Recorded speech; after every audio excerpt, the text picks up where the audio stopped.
आचार्य जी जा रहे थे, गांव गांव यात्रा हो रही थी।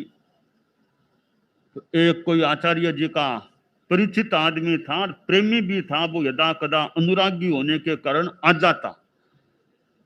होता है, विचारधारा अलग होने पर भी किसी व्यक्ति से एक स्नेह का भाव हो सकता है। तो वह आदमी आता, थोड़ा प्रबुद्ध आदमी था। एक दिन बोला, आचार्य जी मैं कई बार आपके पास आता हूं, आप प्रेम है, आपके पास जब भी टाइम मिलता है आने का मन भी होता रहता है, मैं आता भी हूं। परंतु मेरे मन में बड़ा दुख है, तरस है कि आप इतनी यात्रा करते हो, पैदल यात्रा करते हो, आपका शरीर भी थोड़ा भारी है, चलने में आपको जोर भी पड़ता होगा, और भी आप रात को पानी भी नहीं पीते, गर्मी का मौसम है, खाना तो खैर दूर, पानी भी नहीं पीते, और कितने नियम है आपके। इतना कष्ट आप झेलते हो, इस कष्ट को झेलने से क्या लाभ होगा? क्यों इतना कष्ट झेलते हो? हम लोग गृहस्थ हैं, आराम से जीते हैं, आप लोग क्यों इतना कष्ट झेलते हो? मुझे बड़ा मन में दुख होता है, क्योंकि आपसे मेरा प्रेम है, अनुराग है, क्यों इतना कष्ट झेल रहे हो? गुरुजी देखिए, आगे पीछे कुछ नहीं है, आगे कुछ नहीं है, प्रलोक जैसी कोई चीज नहीं है, मैं नास्तिक आदमी हूं, इसलिए आप फालतू इतना कष्ट मत झेलिए, आराम से रहिए, क्यों इतना घूमना करना करते हो? महाराज आगे कुछ नहीं है, कोई पुनर्जन्म नहीं है, कोई स्वर्ग नहीं है, नरक नहीं है, क्यों फालतू कष्ट झेलते हो? आचार्य जी भी यूं जानकार थे, ज्ञानी थे। तो कहा, देखो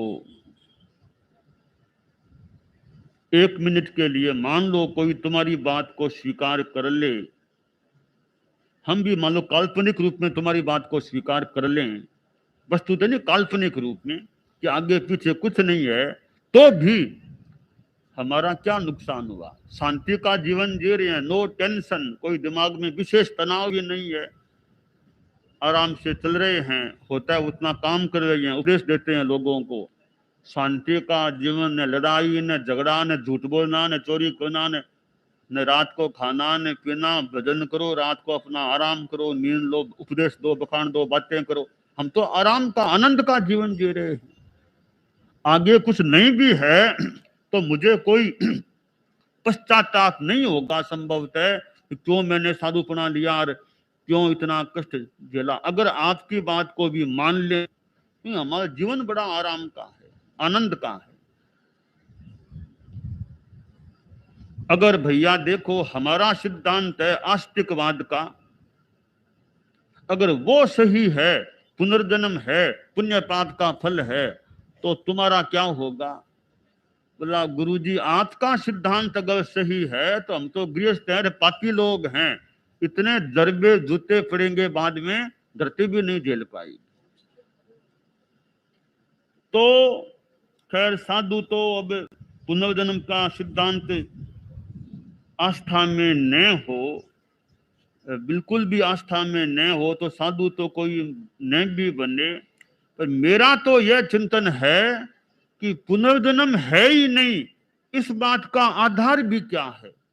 इसलिए मेरी तो यह अवधारणा है कि श्रद्धा किसी की है कि नहीं है, पर पुनर्जन्म है, इस सिद्धांत के आधार पर जीवन जीना चाहिए, यानी अच्छा जीवन जीना चाहिए, पापों से बचना चाहिए। पुनर्जन्म है तो अच्छा है, पापों से बचे हैं, नहीं भी है पुनर्जन्म तो पापों से बचने में क्या खास नुकसान की बात है? एक संस्कृत भाषा में श्लोक आता है, श्लोक है, संदिग्धेपि परे लोके त्याज्यमेवा शुभम बुधई, यदि नास्ति ततः किं स्यात्, अस्ति चेन नास्ति को हतः। कि परलोक के विषय में संदेह होने पर भी अशुभ काम को तो छोड़ देना चाहिए, शुभ काम करना चाहिए। कि परलोक नहीं है तो क्या नुकसान हुआ? अच्छा काम किया, बुरा काम नहीं किया। परलोक है तो पाप करने वाले का फिर क्या हाल होगा? इसलिए आदमी को जीवन अच्छा जीना चाहिए, पापों से जितना संभव हो सके बचने का प्रयास करना चाहिए।